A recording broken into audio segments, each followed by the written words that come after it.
Hi guys, here we are on the 13th hole at People's Golf Club, and we're going to talk about 3 mental skills that are related to the golf swing. So tip 1, I'm going to talk about how we approach each shot psychologically and how that can affect our performance and our mental state, obviously.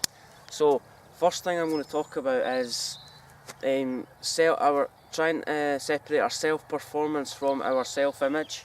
So pressure creates anxiety, so when pressure is involved within a sport, you have pressure sort of manifests from that aspect, and it's very self-imposed, so it's very self-inflicted if we hit a bad shot because we're thinking too much.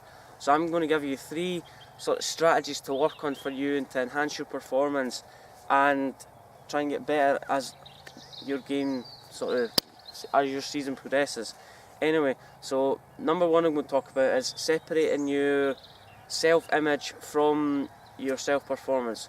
So what I mean by that is people who have a lot of anxiety, they have a lot of tension, they think too much about their golf swing.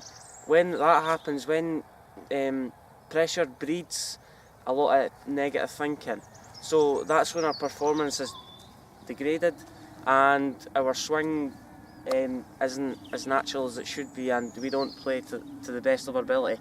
So what the key to performance is being in a process originated environment. So we need to have the correct frame of mind, we need to stay in the moment, think about the moment, and try and work on what's in front of us instead of what's ahead of us, because too many golfers think too far ahead. So I'm on a good score, say I start off the first hole with 4, my handicap's 20, I'm already under my handicap.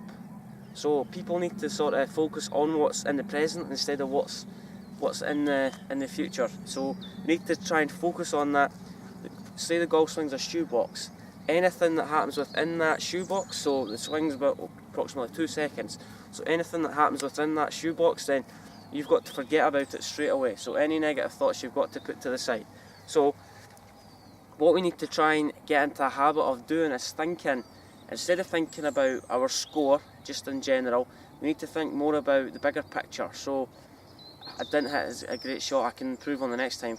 So a lot of guys that I see have a sort of poor mindset before they reach the first tee, so they're thinking about, they're struggling shanking it on the range, and they'll sort of convert that into their round of golf. So what they'll do is they'll start steering the golf ball. When you steer the golf ball, you're not going to hit a good shot because you aren't swinging it as naturally as you would like, and you're trying to compensate for the end result basically. So that's thought 1.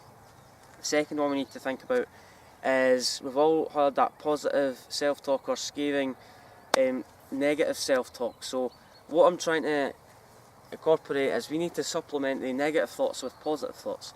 So what I mean by that is we need to stay in the present. So as I'm focusing on something, so as I was saying before, a lot of golfers have a lot of negative thoughts, so we need to get the negative thoughts away from our performance. So we need to use our inner monologue and more predominantly.